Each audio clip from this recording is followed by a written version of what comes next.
Hello students, welcome back to YB biology classes. आज के इस लेक्चर में हम बात करने वाले हैं जो हमारा 11th की एनसीईआरटी का दूसरा जो चैप्टर है बायोलॉजिकल क्लासिफिकेशन, उसके बारे में।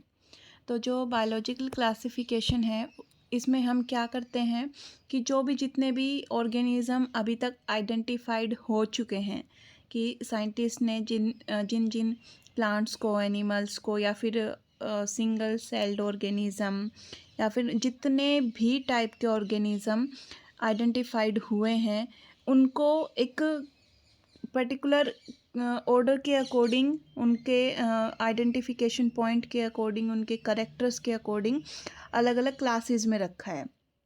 जैसे हम किसी शॉप पे जाएं तो वहाँ पर शॉपकीपर क्या करके रखता है कि अलग अलग आइटम को अलग अलग कैबिनेट बना के या अलग अलग जगह पे रखता है, ताकि उसे आसानी हो उन चीज़ों को चूज़ करने के लिए या फिर पहचानने के लिए, और वो जैसे ही हमने कोई चीज़ मांगी वो हमें फटाक से देगा। तो उसी तरीके से एनिमल्स को या फिर प्लांट्स को, ऑर्गेनिजम्स को अलग अलग उनमें क्लासेस में रखा, जिसके बेसिस पे कि ऑर्गेनिज़म को हम आराम से आइडेंटिफाई कर सकें।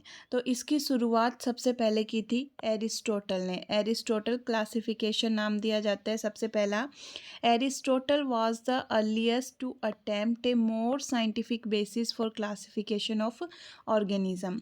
ऑर्गेनिज़म के क्लासिफिकेशन के लिए सबसे पहला साइंटिफिक बेसिस का जो अटेम्प्ट था वो एरिस्टोटल ने दिया था। इन्होंने क्या किया कि प्लांट्स को 3 कैटेगरी में रखा, ट्रीज, शर्ब एंड हर्ब, और एनिमल्स को इन्होंने 2 कैटेगरी में डिवाइड किया, animals with red blood and without red blood. तो जो एरिस्टोटल थे उनके बारे में हमें 2-3 बातें याद रखनी है कि एरिस्टोटल पहले ऐसे इंसान थे जिन्होंने ऑर्गेनिज्म के क्लासिफिकेशन के लिए ज़्यादा साइंटिफिक बेसिस का यूज़ किया, और उन्होंने प्लांट को 3 कैटेगरी में, ट्रीज़ में, शर्ब में, हर्ब में क्लासीफाई किया। एनिमल्स को 2 कैटेगरीज में, कि animals having red blood and animals without red blood, कि जिनके पास रेड ब्लड है या फिर जिनका ब्लड रेड कलर का नहीं है, इन 2 कैटेगरी में डिवाइड किया। अब इनके बाद आए लीनियस। लीनियस ने 2 किंगडम क्लासिफिकेशन प्रपोज किया। 1758 में इन्होंने क्या किया कि 2 किंगडम बनाई, एक तो प्लांटी और दूसरा एनिमेलिया, कि 2 ही बनाई, कि या तो प्लांट होंगे या फिर एनिमल होंगे। इनकी ड्रॉबैक क्या थी कि जो प्रोकैरियोट्स थे, जैसे कि बैक्टीरिया है, साइनोबैक्टीरिया है, और ऐसे जो यूकैरियोट्स हैं, फंजाई है, मोसिस है, फान है, जिम्नोस्पर्म है, एंजियोस्पर्म है, इन्होंने इन सब को प्लांट्स के अंडर रख दिया on the basis of presence of cell wall. इन्होंने कहा कि जिनके अंदर सेल वॉल प्रेजेंट है उन सबको एक कैटेगरी में रखो और उसे प्लांट कैटेगरी बना दो, but they are widely different in other characteristics, कि अगर सेल वॉल के अलावा हम दूसरे करेक्टरिस्टिक्स की बात करें तो जो प्रोकैरियोट्स हैं, लाइक बैक्टीरिया, साइनोबैक्टीरिया, और जो फंजाई है, मोसिस है, फन है, जिम्नोस्पर्म है, एंजियोस्पर्म है, वो एक दूसरे से काफ़ी डिफरेंट है। फिर इन्होंने क्या किया कि it include the unicellular and multi cellular organism in same group, कि यूनिसेलुलर को भी एक ग्रुप में रख दिया और मल्टी सेलुलर को भी उसी ग्रुप में रख दिया, जैसे कि Chlamydomonas and spirogyra were placed under alga. इन्होंने कहा कि क्लेमाइडोमोनास भी एल्गा है और स्पायरोगायरा भी एल्गा है। ये इनकी एक ड्रॉबैक थी। तो अभी तक हमने एक ड्रॉबैक ये पढ़ी लीनियस 2 किंगडम क्लासिफिकेशन सिस्टम की, सेकंड ड्रॉबैक ये है। फिर जो थर्ड ड्रॉबैक थी वो क्या थी कि it didn't differentiate between the heterotrophic fungi and the autotrophic green plant, कि जो अपना खाना खुद बना सकते हैं ग्रीन प्लांट उनको, और जो फंजाई हेट्रोट्रोप है जो अपना खाना खुद नहीं बना सकती, उनको एक ही कैटेगरी प्लांट्स में रख दिया, उसे डिफ्रेंशिएट नहीं किया। क्योंकि इन्होंने तो क्या बेसिस रखा था प्लांट के लिए, सेल वॉल। तो प्लांट के अंदर तो सेलुलोजिक सेल वॉल है और फंजाई के अंदर काइटिनियस सेल वॉल है, बस सेल वॉल है। तो उन्होंने इस बेसिस पे 2 किंगडम क्लासिफिकेशन में प्लांट में रख दिया हेट्रोट्रोपिक फंजाई को और ऑटोट्रोपिक ग्रीन प्लांट को भी। तो ये इनकी सबसे बड़ी 3 ड्रॉबैक थी, जिसकी वजह से आगे फर्दर 3 किंगडम सिस्टम आया, 4 किंगडम सिस्टम आया, एंड फाइनली जो एक्सेप्टेबल है वो 1969 में RH विटाकर ने दिया था 5 kingdom classification.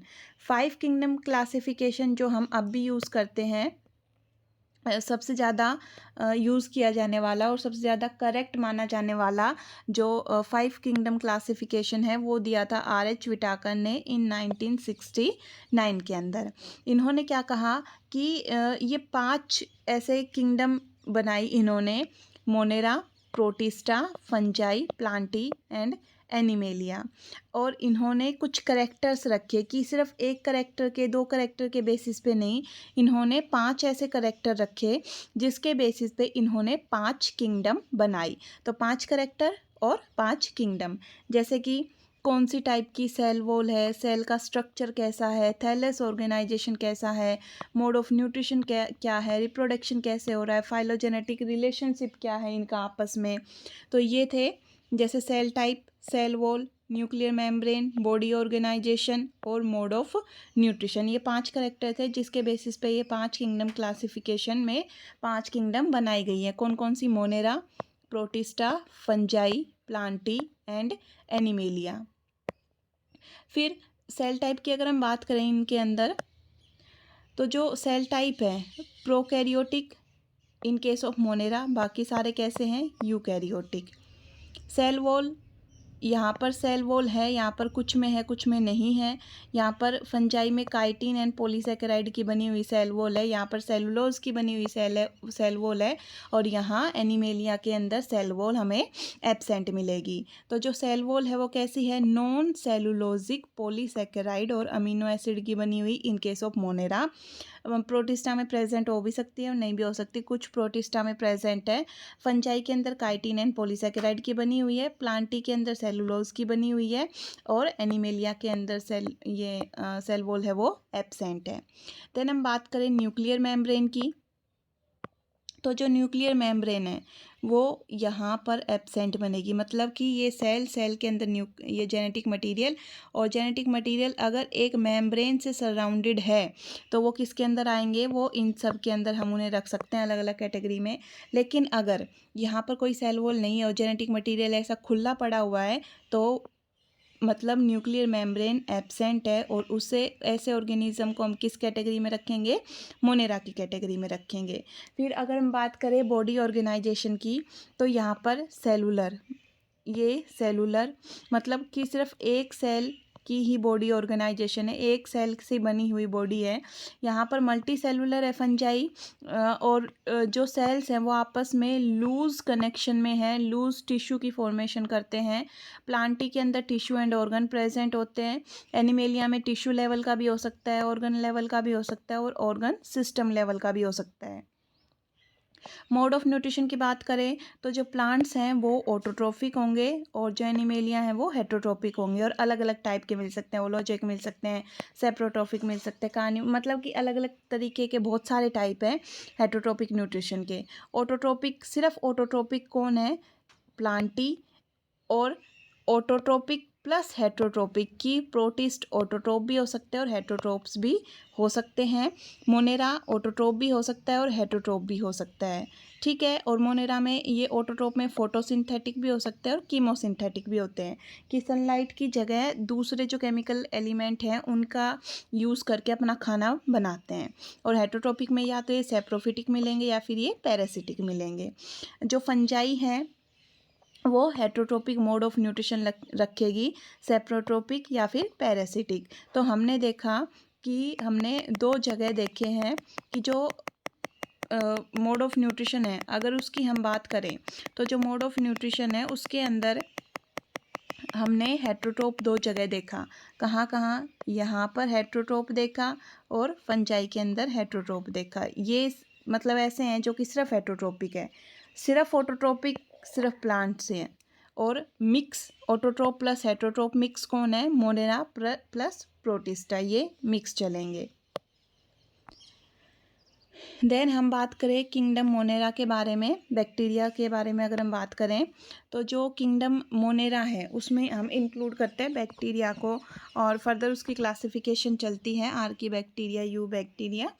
Bacteria are the most abundant microorganism. ऐसा कहा जाता है कि हमारी हैंडफुल ऑफ सॉइल में हंड्रेड्स ऑफ बैक्टीरिया प्रेजेंट होते हैं। मतलब कि पूरी अर्थ पे सबसे ज़्यादा पाए जाने वाले जो माइक्रो ऑर्गेनिज्म की कैटेगरी में अगर कोई आता है तो वो आता है बैक्टीरिया। माइक्रो ऑर्गेनिज्म मतलब कि जिन्हें हम अपनी नेक्ड आई से ना देख पाएँ, जिन्हें देखने के लिए हमें माइक्रोस्कोप की ज़रूरत पड़ती हो, these are known as microscopic organism. तो जो बैक्टीरिया है वो मोस्ट अबंडेंट माइक्रो ऑर्गेनिज्म है और हैंडफुल ऑफ सॉइल में हंड्रेड्स ऑफ बैक्टीरिया मिलते हैं। ये मतलब एक्सट्रीम से एक्सट्रीम हैबिटेट में रह सकते हैं, जैसे कि हॉट स्प्रिंग में हमें बैक्टीरिया मिल सकते हैं, डेजर्ट में जहाँ कोई नहीं रह सकता वहाँ बैक्टीरिया मिल सकते हैं, जो स्नो है, डीप ओशियंस हैं, वहाँ पर बैक्टीरिया रह सकते हैं। तो इनके एक्सट्रीम हैबिटेट में रहने की वजह से ही ये इतने अबंडेंट है, इतने ज़्यादा प्रेजेंट है, इतने ज़्यादा अमाउंट है। ये मैनी आर पैरासिटिक कि मोस्ट ऑफ अगर हम बात करें तो ये पैरासिटिक होते हैं बैक्टीरिया। अगर हम इन्हें क्लासीफाई करें on the basis of their shape, कि शेप के बेसिस पे जो बैक्टीरिया है वो 4 टाइप के हैं: कोकस, बैसिलस, विब्रियम एंड स्पाइरलम। कोकस की स्फेरिकल शेप, कोकाई जिसे बोलते हैं। बैसिली ऐसे ये रोड शेप का। और जो विब्रियम है, विब्रियम मतलब ऐसे कोमा लाइक, ऐसे विब्रियो इस टाइप से कोमा लाइक। और जो स्पाइरलम है वो कैसा मिलेगा, ऐसे स्पाइरल टाइप का मिलेगा। और इसके साइड में ऐसे फ्लैजिला दिखा रखे हैं। कुछ बैक्टीरिया होते हैं वो ऑटोट्रोपिक होता है। अभी हमने मोनेरा की बात की थी कि वहाँ पर ऑटोट्रोप भी मिल सकते हैं और हेट्रोट्रोप भी मिल सकते हैं। ऑटोट्रोप भी 2 तरीके के मिल सकते हैं कि कीमोटोट्रोप और फोटो ऑटोट्रोप, की लाइट का यूज़ करके, सनलाइट का यूज़ करके भी खाना बनाने वाले मिल सकते हैं और केमिकल्स का यूज़ करके भी खाना बनाने वाले मिल सकते हैं। Some bacteria are autotrophic, synthesise food from inorganic substrates. Majority कैसे होते हैं, हेट्रोट्रोप। तो ज़्यादातर जो बैक्टीरिया हैं वो कैसे मिलेंगे, हेट्रोट्रोप। लेकिन कुछ बैक्टीरिया कैसे मिलते हैं, ऑटोट्रोप। ये नीट में एक क्वेश्चन आया हुआ है कि सिर्फ इन 2 वर्ड में मेजोरिटी और सम के बेसिस पे ही जो स्टेटमेंट है वो डिफरेंट हो जाती है। तो आप जो भी लाइन पढ़ें वो लाइन पूरे ध्यान से पढ़ें कि वहाँ यूँ लिख देगा कि majority of bacteria are autotroph but some are heterotroph. But ये तो बात गलत हुई, क्योंकि some bacteria are autotrophic in nature but majority of them are heterotroph in nutrition. जो हेट्रोट्रोप है वो अपना खाना खुद नहीं बनाते, वो दूसरे ऑर्गेनिज्म के ऊपर डिपेंड करते हैं। खास करके जो डेड ऑर्गेनिक मैटर है उसे एज एन फूड ये कंज्यूम करेंगे। अब जो बैक्टीरिया हैं उनकी अगर हम फर्दर क्लासिफिकेशन करें तो एक होता है आर्की बैक्टीरिया। जो आर्की बैक्टीरिया हैं वो ऐसे बैक्टीरिया हैं, वो हार्श से हार्श एनवायरनमेंट में, मतलब सबसे ज़्यादा हार्डशिप वाला जो एनवायरनमेंट है जहाँ कोई नहीं रह सकता है, एक्सट्रीम लेवल का एनवायरनमेंट, उस एनवायरनमेंट में आर्की बैक्टीरिया सरवाइव कर सकते हैं। जैसे कि जो एक्सट्रीमली सोल्टी एरियाज़ हैं, हेलोफाइल्स बोलते हैं। ऐसे बैक्टीरिया जो कि एक्सट्रीमली सोल्टी एरियाज़ में रहेंगे उन्हें हेलोफाइल्स बोलते हैं। जो हॉट स्प्रिंग्स में रहेंगे जहाँ का टेम्परेचर 100 डिग्री से भी ऊपर है, वहाँ पर बैक्टीरिया जो सर्वाइव करेंगे। और ख़ासकर जहाँ एसिडिक नेचर हो, जहाँ का पानी एसिडिक इन नेचर हो, थर्मो एसिडोफाइल्स बोलते हैं। और मार्सी एरिया, जो दलदली एरिया के अंदर जो रहेंगे उन्हें हम मिथेनोजेंस बोलते हैं। तो बैक्टीरिया है आर्की बैक्टीरिया, ये एक्सट्रीम कंडीशन में रहने वाले बैक्टीरिया हैं। ऐसा क्यों हुआ कि ये इतनी एक्सट्रीम कंडीशन में सर्वाइव कैसे कर पा रहे हैं? इसका रीज़न है because they have a different cell wall structure for their survival in extreme conditions.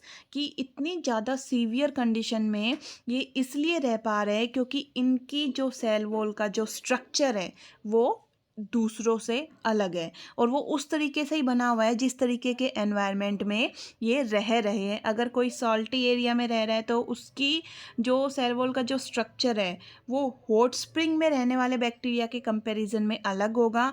Marshy area में रहने वाले जो बैक्टीरियाज़ हैं, आर्की बैक्टीरियाज़ हैं, उनसे वो अलग होगा। फिर हम बात करते हैं methanogens.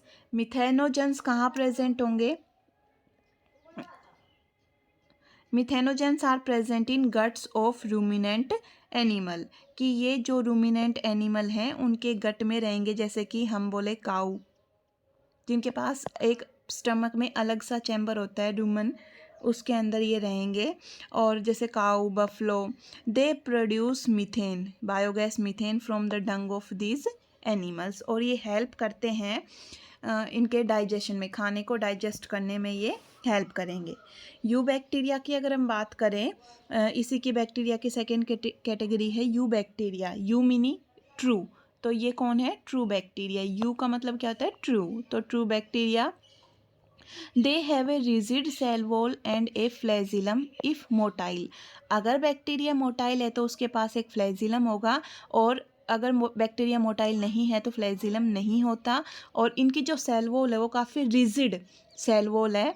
They include autotroph and heterotroph, photosynthetic autotroph, chemosynthetic autotroph and heterotroph. Photosynthetic autotroph की अगर हम बात करें तो इसमें एग्जाम्पल ले रखा है साइनो बैक्टीरिया का। तो जो ये बना रखा है साइनो बैक्टीरिया, नहीं ये तो नोस्टोक है, इसका एग्जाम्पल साइनो बैक्टीरिया में जो एग्जाम्पल है ना, नोस्टोक एंड एनाबिना, उसमें नोस्टोक का ये डायग्राम बना रखा है। Cyanobacteria, blue green alga भी बोलते हैं इन्हें, blue green alga cyanobacteria को बोला जाता है। They have chlorophyll a which is similar to green plants. तो साइनो बैक्टीरिया जिसके पास क्लोरोफिल ए है वो आराम से अपना खाना सनलाइट के प्रेजेंस में बना सकता है। साइनो बैक्टीरिया का दूसरा नाम ब्लू ग्रीन एल्गा, ये यूनिसेलुलर, कॉलोनियल और फिलामेंटस मैराइन और टेरेस्ट्रियल एल्गा है। तो ये चीज़ याद करने वाली है कि जो साइनो बैक्टीरिया है इनके अंदर क्लोरोफिल ए मिलेगा, फर्स्ट पॉइंट। इन्हें ब्लू ग्रीन एल्गा भी बोला जाता है, सेकंड पॉइंट। फिर पहला पॉइंट क्या हुआ? Chlorophyll A, blue green alga दूसरा पॉइंट। ये यूनिसेलुलर होते हैं, और यूनिसेलुलर तो हैं लेकिन ये कॉलोनियल फॉर्म में रहेंगे, कॉलोनी बना के, ये इस तरीके से कॉलोनी बना के भी रह सकते हैं, या फिर ये इस तरीके से ऐसे फिलामेंट की फॉर्म में 1 to 1 जॉइन भी मिल सकते हैं। अगला पॉइंट कि ये मैराइन हो सकते हैं या फिर ये टेरेस्ट्रियल। ये फ्रेश वाटर एल्गा नहीं है, बैक्टीरिया नहीं है, ये मैराइन है और टेरेस्ट्रियल है। Colonies are generally surrounded by gelatinous sheath.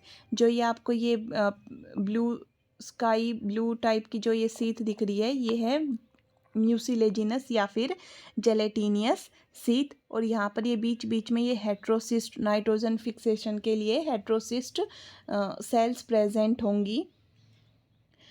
They often form blooms in polluted water bodies. ये ब्लूम्स बनाते हैं, मतलब कि बहुत ज़्यादा अमाउंट में जहाँ पर water bodies, polluted water bodies, जहाँ पर जैसे कि ये फर्टिलाइज़र्स है इनका ज़्यादा यूज़ किया हुआ है, तो वहाँ से उस लैंड से जो पानी है वो वाटर बॉडीज़ में गया, तो उस जो पोल्यूटेड वाटर बॉडीज़ है उसके अंदर ये बहुत ज़्यादा अमाउंट में ग्रो करेगा और उस सरफेस को पूरा कवर कर लेगा, जिसको हम एल्गल ब्लूम बोलते हैं। जिसकी वजह से कि उस पानी के अंदर रहने वाले जो ऑर्गेनिजम्स हैं उन्हें ऑक्सीजन नहीं मिल पाएगी और उनकी डेथ हो जाएगी। Some of them fix atmospheric nitrogen in specialised cell heterocyst, मतलब ये नाइट्रोजन फिक्सेशन का भी काम करते हैं। एटमॉस्फेयर से जो नाइट्रोजन है उसे नाइट्रेट की फॉर्म में कन्वर्ट करके और यूज़ करने का काम करते हैं, जो फर्टिलिटी है सॉइल की उसे बढ़ाने का काम करते हैं। तो हेट्रोसिस्ट जो सेल है वो नाइट्रोजन फिक्सेशन सेल की तरह काम करती है। एग्जाम्पल क्या है? Nostoc and Anabaena. देन ये तो बात हुई किसकी? फोटोसिंथेटिक ऑटोट्रोप की। अगर हम बात करें कीमोसिंथेटिक ऑटोट्रोप, जो यू बैक्टीरिया है उसमें जो हमने अभी अभी दो कैटेगरीज इंक्लूड की हैं, ऑटोट्रोप एंड हेट्रोट्रोप।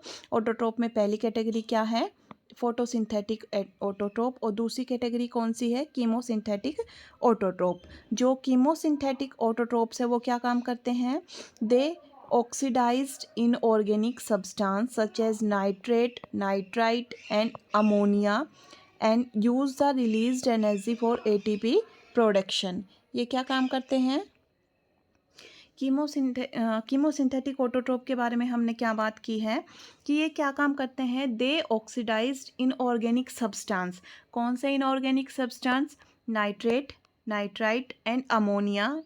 इनऑर्गेनिक देखो हमने कौन से लिए हैं, जो नाइट्रोजन के सोर्स हैं, नाइट्राइट, नाइट्रेट एंड अमोनिया को ऑक्सीडाइज करेंगे and use the release energy to form ATP. ATP production के लिए, एटीपी हमें पता है एनर्जी करेंसी है, यही हमारी सारी केमिकल रिएक्शन के लिए जो पावर यूज़ होती है उसमें काम आती है। तो एटीपी के प्रोडक्शन के लिए जो कीमोसिंथेटिक ऑटोट्रोप है वो क्या काम करते हैं, इनऑर्गेनिक सब्सटेंस को ऑक्सीडाइज करते हैं, नाइट्रेट, नाइट्राइट, अमोनिया को। They help in recycling nutrient जैसे कि नाइट्रोजन, फॉस्फोरस, आयरन, सल्फर, इन सब की रीसाइक्लिंग में ये काम करते हैं। देन हम बात करते हैं जो सेकंड कैटेगरी है हेटरोट्रोपिक बैक्टीरिया। ये दोनों कौन थे? Autotroph, photoautotroph and chemoautotroph. अब हम बात करते हैं हेटरोट्रोपिक बैक्टीरिया की। जो हेटरोट्रोपिक बैक्टीरिया हैं, these are most abundant in nature. कि हमारी जो नेचर है, हमारी जो अर्थ है, उसमें सबसे ज़्यादा कौन मिलता है? टेरेस्ट्रियल फॉर्म पे, मैराइन फॉर्म पे, हर जगह सबसे ज़्यादा कौन मिलते हैं? ये जो हेटरोट्रोप हैं वो मिलेंगे। The majority are important decomposers. कि जो ये हेटरोट्रोपिक बैक्टीरिया हैं ये मोस्टली कैसे हैं? ये डीकम्पोजर्स हैं। Impact of heterotrophic bacteria on human affairs क्या क्या है? They are use to make curd from milk. की मिल्क से जब कर्ड की फॉर्मेशन होती है तो वो कैसे होती है? बैक्टीरिया के थ्रू, लैक्टोबैसिलस बैक्टीरिया की वजह से। प्रोडक्शन ऑफ एंटीबायोटिक्स, एंटीबायोटिक्स भी किससे बनती है? हेटरोट्रोपिक बैक्टीरिया से। Fixing nitrogen in legume roots. की जो लेग्यूमिनस प्लांट्स हैं उन लेग्यूमिनस प्लांट्स के जो रूट नोड्यूल हैं उनके अंदर नाइट्रोजन फिक्सेशन का काम भी कौन करता है? ये बैक्टीरिया, जिससे हमारी सॉइल की फर्टिलिटी इंक्रीज होगी। Some are pathogen causing disease. कि कुछ ऐसे भी हैं जो कि डिजीज़ भी कॉज करते हैं, लाइक कि cholera, typhoid, tetanus, citrus canker. ये किसकी वजह से होता है? ये होता है बैक्टीरिया की वजह से। और जो ये चार नाम है ना, कोलरा, टाइफाइड, टिटनस और सिट्रस कैंसर, ये चार नाम हमें अच्छे से याद रखने हैं, क्योंकि इन चार में एक कम कर देगा कोई दूसरा रख देगा और पूछेगा कि इनमें से ऐसा कौन सा ओड वन आउट चूज़ करो जो कि heterotrophic bacteria as an pathogen जिसमें काम नहीं करते। तो हमें कोलरा, टाइफाइड, टिटनेस और citrus, C square, T square, या फिर टीसी कह दो, सीटी कह दो, जैसा आप याद करना चाहो उस टाइप से आप याद कर सकते हैं। तो ये डिजीज़ कॉज करते हैं। जो बैक्टीरिया है वो क्या क्या काम कर सकता है? डिजीज़ कॉज कर सकता है, नाइट्रोजन फिक्सिंग का काम करता है, एंटीबायोटिक प्रोडक्शन का काम करता है और मिल्क को कर्ड में चेंज करने का काम करता है। अब रिप्रोडक्शन कैसे होता है बैक्टीरिया में? तो मेनली इनके अंदर चलता है फिजन, बाइनरी फिजन चलता है मेनली। और जब कब चलेगा? ऐसा चलेगा फेवरेबल कंडीशन में, कि जब खाना पीना इन्हें मौज मस्ती पूरी कर रहे हो, पूरा खाना पीना मिल रहा हो, अच्छी एनवायरनमेंट, सारी सुविधाएं मिल रही हो, तब ये फ्यूज़न करेगा। लेकिन जब अनफेवरेबल कंडीशन है तो ये स्पोर को प्रोड्यूस करते हैं। स्पोर कब प्रोड्यूस करते हैं? जब अनफेवरेबल एनवायरमेंटल कंडीशन हो। और ये अपने स्पोर के चारों ओर एक कवरिंग रखते हैं जिसका नाम है सिस्ट वॉल। सिस्ट वॉल बनाते हैं। ये सिस्ट वॉल इन्हें, ये काफ़ी मतलब प्रोटेक्टिव लेयर की तरह काम करते हैं, like China wall, protective wall. Cyst wall की तरह जो सिस्ट वॉल है वो स्पोर के चारों ओर कवरिंग होगी, और वो ये सिस्ट वॉल जब हटेगी जब फिर से फेवरेबल कंडीशन आएंगी ताकि वो स्पोर जर्मिनेट कर सके। They also reproduce by A short of sexual reproduction. This is not truly sexual reproduction, but यहाँ पर एक टर्म यूज़ हुई है सॉर्ट ऑफ सेक्सुअल रिप्रोडक्शन, जिसमें क्या किया जाता है कि डीएनए का ट्रांसफ़र या फिर एक्सचेंज किया जाता है from one bacterium to another, जिसके अंदर एक आता है कॉन्जुगेशन, ट्रांसडक्शन एंड ट्रांसफॉर्मेशन। ये सॉर्ट ऑफ सेक्सुअल रिप्रोडक्शन है जो कि बैक्टीरिया यूज़ करता है टू रिप्रोड्यूस।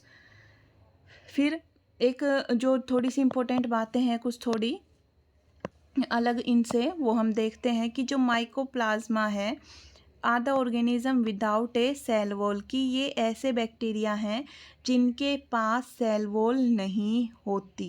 बाकी सारे जो मोनेरन्स हैं उनके पास सेल वॉल होगी, लेकिन mycoplasmas are exception. They are smallest living cells, ये सबसे छोटी लिविंग सेल है।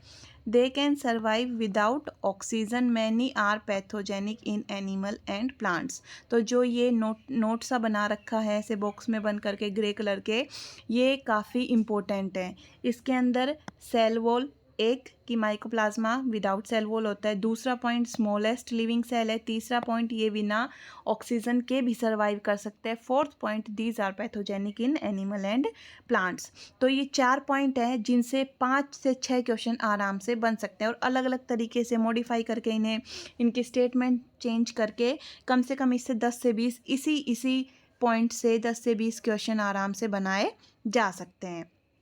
आई होप इस वीडियो में आज के लिए काफ़ी रहेगा। आगे kingdom protista, kingdom fungi, Plantae animalia हम आगे डिस्कस करेंगे। आई होप जो भी आज तक अभी तक मैंने पढ़ाया है वो आपकी समझ में आया होगा। Thank you for watching my videos. Please like, subscribe and comment.